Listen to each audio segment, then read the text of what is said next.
Welcome to the book of Joshua, our seventh book in the Bible. Listen, I'm proud of myself. I don't know about you, but even if you are not, I'm proud of you as well. Like, this is so amazing. Like, I've been a Christian for, all of my life. Well, sometimes serious, sometimes not.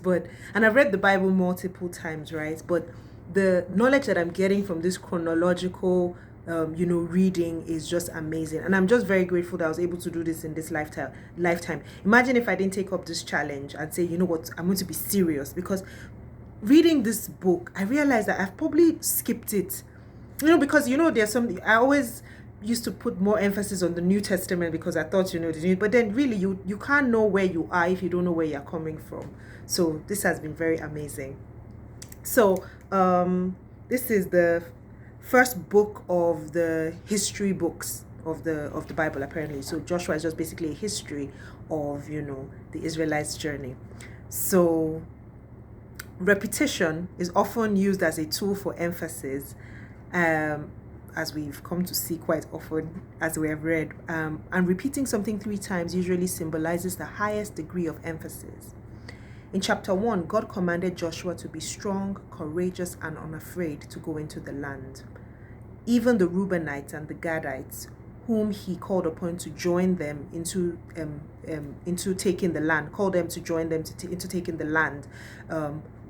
Remember, they had made those promises to Moses, reiterated the same thing, the same command. So they heard it 3 times from God and 1 time from their fellow tribe members. And when I say they, sorry, I mean Joshua. So really hearing something over and over again just, solidifies how important it is that Joshua was unafraid and courageous. Now, going further into the book, how amazing was Rahab's faith? She was resourceful and she was in agreement with the spies, and this saved her. She helped them in exchange for protection for herself and for her family. Now, speaking of Rahab's faith, I also thought about the spies' faith. The spies' faith would have been increased by Rahab's recounting of all the things that God had done for the Israelites in the wilderness. There's no way that hearing about a God that you know firsthand from someone who had never experienced him but spoke about him with such awe and faith, there's no way it will not give you the utmost confidence. That was something that came through to me reading how Rahab was talking about what they had known about, God to the spies. That's amazing, isn't it?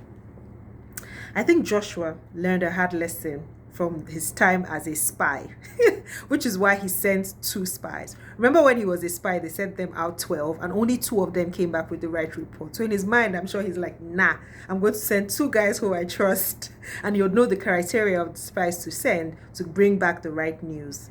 I love that the Lord told Joshua that from the day that they began to cross the Jordan, he would begin to exalt him as he did Moses. That was amazing.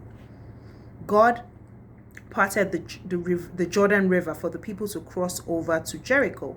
This time, his presence went before them in the ark, and the priest stood in the middle of the dry ground until all the people passed through. This was God, as far as I was concerned, really exalting Joshua, just like he had promised, and just like he had done for Moses, in the presence of the people. With Moses, he had, it wasn't quite the same. And this is something that's come through to me.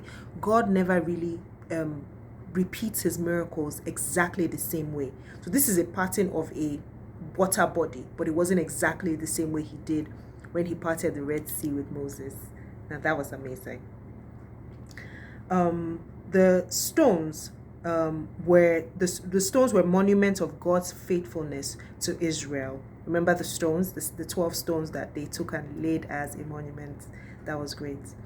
In chapter 4:24, God says that all the people of the earth may know the hand of the Lord is mighty, and fear the Lord your God forever. This was an invitation for other people to know him, not just the Israelites, through his provision and his wondrous works to his people. And I think that's amazing, because that goes back to what happened with Rahab. I'm sure she wasn't the only one who heard, but she was the only one who truly believed. Now, that brings me to the lessons that I learned about God. God is the giver of strength and courage. For all the times he commanded Joshua to be strong and courageous, he didn't expect him to do it in his own power, because he said, I will be with you, and I'll never leave you nor forsake you. God's presence in our lives is what we need to truly be strong and courageous, knowing that He is near and He's our comforter and confidence in life's journey. So now, take this away, just like I did. The call to be strong and courageous, even in the midst of fear and things that make your heart melt, doesn't mean God is saying, man up or woman up. He's saying, be strong and courageous because I am with you and I will help you. That's amazing. And thank you for joining me today. Tomorrow we'll continue in this awesome book of Joshua, and I'll be sharing lessons from chapters 5 to 8. Thank you for joining me. Have a wonderful day.